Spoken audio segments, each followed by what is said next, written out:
প্রিয় ভাইয়েরা, আমি বলেছিলাম যে একদল খেয়ে গিয়েছে আর একদল খাওয়ার জন্য রেডি হয়ে আছে। তো কোনো দল এটা নিয়ে কোনো কথা বলল না। আপনারা এটাকে নিজের গায়ে যে মাখালেন, এটা ঠিক হয়নি। আর এই জাতীয় বার্তা যখন আমরা দেই, তখন যদি আপনি বলেন যে পারলে রাজনীতিতে আসেন, পারলে দল করে দেখান, এটা হইল? তো যশোরের প্রোগ্রামের এক ভিডিওর পেছনে আমাদের কিছু দিনী ভাইরা 6 বছর আগের এক অডিও ব্যাকগ্রাউন্ডে জুড়ে দিয়ে বিভ্রান্তি ছড়ানোর জন্য সোশ্যাল মিডিয়াতে ছড়িয়ে দিয়েছে। তো তাদের প্রতিও আমাদের কোনো রাগ নাই, ক্ষোভ নাই। তারা হয়তো দিনই তাকাদা থেকেই করেছে। বিশাল মাঠ, আমি তো বাংলাদেশের অলমোস্ট অধিকাংশ জেলায় গিয়েছি। এই এমসি কলেজের ময়দানের মতো মাঠ আমার চোখে আর পড়ে নাই বাংলাদেশ।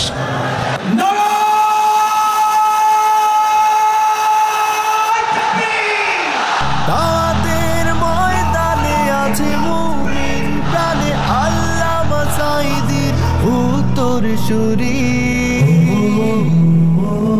আজ হারি আজ হারি আজ হারি মিজানুর রহমান আজ হারি।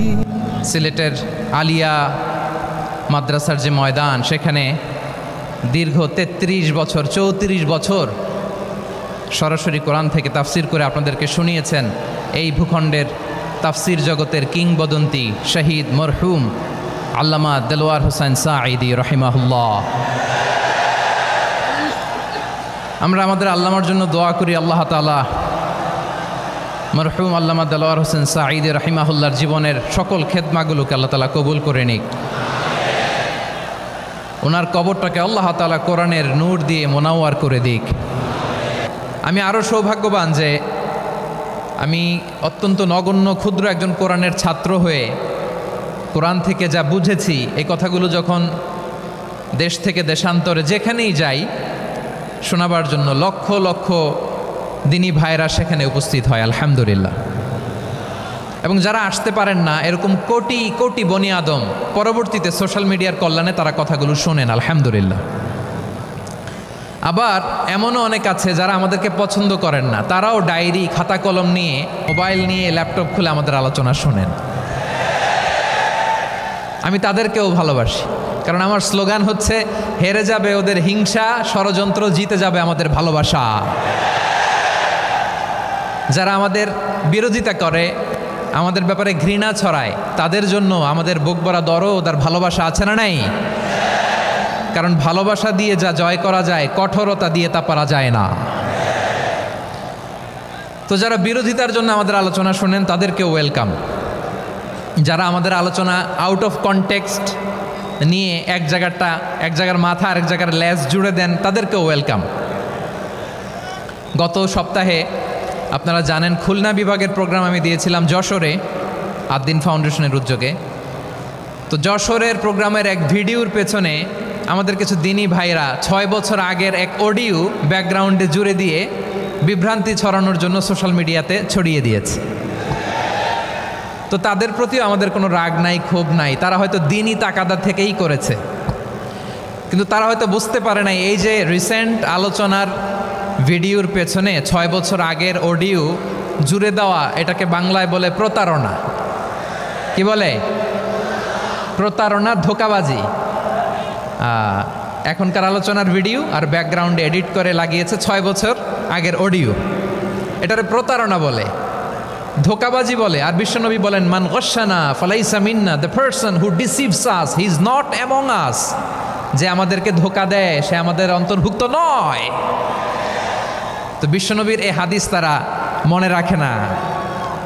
তো এই জন্য শুধু বিশ্বনবীর প্রতি সাল্লাল্লাহু আলাইহি ওয়াসাল্লামের প্রতি সেরেফ ভালোবাসা আপনাকে বাঁচাতে পারবে না যদি বিশ্বনবীর আদর্শ আপনি গ্রহণ না করেন। তার জলজান্ত প্রমাণ, আবু তালেব বিশ্বনবীকে অনেক ভালোবেসেছেন আলাইহিস সালাতু ওয়াসসালাম। পলিটিক্যাল শেল্টার, ফিনান্সিয়াল শেল্টার, সব ধরনের শেল্টার তিনি দিয়েছেন, কিন্তু বিশ্বনবীর আদর্শ মানেন নাই। মুক্তি মিলবে? হ্যাঁ, আওয়াজ করে বলেন, আবু তালেবের কি মুক্তি মিলবে? তাহলে সেরেফ ভালোবাসা আপনাকে বাঁচাতে পারবে। ভালোবাসার পাশাপাশি বিশ্বনবীর আদর্শকে মেনে নেওয়ার দরকার আছে না নাই? তো যারা এই সমস্ত কাজ করেন আমাদের ভাইয়েরা, তাদের জন্য আল্লাহ তাআলার কাছে আমরা হেদায়েতের দোয়া করি। আবার আমি দেখেছি আমার গত সপ্তাহের যশোরের আলোচনার একটা লাইনকে কেন্দ্র করে আমাদের অনেক রাজনীতিবিদ বন্ধুরা অনেক ক্ষুব্ধ প্রতিক্রিয়া দেখাচ্ছেন। ওই কথাকে নিজেদের গায়ে টেনে নিজেদের গায়ে মেখে ওনারা ক্ষুব্ধ হয়েছেন। প্রিয় ভাইয়েরা, আমি বলেছিলাম যে একদল খেয়ে গিয়েছে আর একদল খাওয়ার জন্য রেডি হয়ে আছে। তো এখানে কি আমি কোনো দলের নাম বলেছি? বাংলাদেশে 48টা প্রায় নিবন্ধিত রাজনৈতিক দল, কোনো দলের নাম আমি বলিনি। কথাটাকে আমি জেনারেল রেখেছি। দায়ীদের বৈশিষ্ট্যই এটা, দায়ীরা জেনারেলি কথা বলে, যার যেই মেসেজ নেয়ার তারা সেখান থেকে নিয়ে নেয়।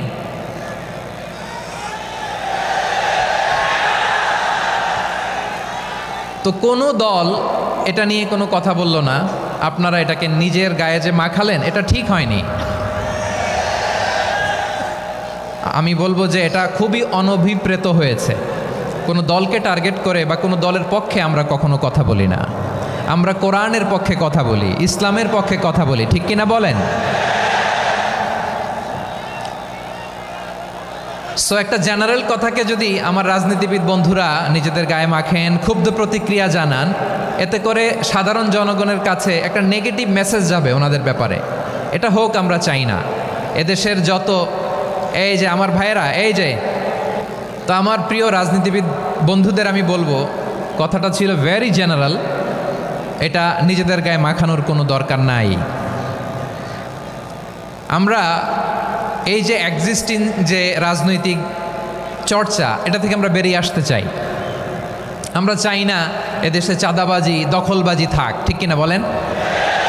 এদেশে কোনো দুর্নীতি থাক, টেন্ডারবাজি থাক, এগুলো আমরা চাই। আই হেট পলিটিক্স একটা জেনারেশন আছে, এই বেশিরভাগ জেনজি অফ সিলেট, এরা আই হেট পলিটিক্স জেনারেশন। এরা পলিটিক্সকে পছন্দ করে না। তো কেন করে না, এর দায়ভার আমাদের আছে না নাই? আছে। এবং আমরা দেখেছি ক্ষমতার পালাবদল যখন হয়, এক সরকার যায় আরেক সরকার আসে, তখন দুর্নীতির ফিরিস্তি আমরা জানতে পারি, এর আগে জানতে পারি না। প্রতিটা দলের ভেতরেই আমরা এই বাজে চর্চাটা দেখেছি। সো এখন আমাদেরকে শুধরে নেওয়ার সময় এসেছে। এটা এই সুন্দর সময়, নতুন প্রভাতের বাংলাদেশ, নতুন ভোরের বাংলাদেশ, এই সময় আমরা কাদা ছোড়াছুরি যেন না করি। আমাদের শপথ নেওয়ার সময় এসেছে। প্রতিটি দল, নিবন্ধিত 48টি, সবগুলো দলের এখন শপথ নেওয়া উচিত যে আমরা কোনোদিন আর চাঁদাবাজি করব না, টেন্ডারবাজি করব না, দখলবাজি করব না। আমরা সবসময় দেশের পক্ষে থাকব, সবসময় দেশের পক্ষে থাকব। সেই কথাগুলো ছিল ভেরি জেনারেল। যে কথাগুলো আমরা জেনারেলি বলি, এগুলো জেনারেলি আপনারা নেবেন। আমার রাজনীতিবিদ বন্ধুদের কাছে এটাই আমার কামনা। আর এই জাতীয় বার্তা যখন আমরা দেই, তখন যদি আপনি বলেন যে পারলে রাজনীতিতে আসেন, পারলে দল করে দেখান, এটা হইল? আমি কি এরকম কোনো কথা বলেছি? না। আমি একজন মুফাসসিরে কোরআন, আমি একজন আলেম, এর বাইরেও আমার সবচেয়ে বড় পরিচয় আম আ সিটিজেন অফ বাংলাদেশ। আমি বাংলাদেশের একজন সাধারণ নাগরিক।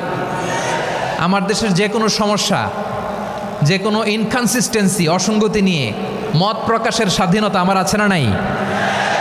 আপনারাই তো বাক স্বাধীনতার কথা বলেন, ফ্রিডম অফ স্পিচের কথা বলেন, বাক স্বাধীনতার কথা বলেন।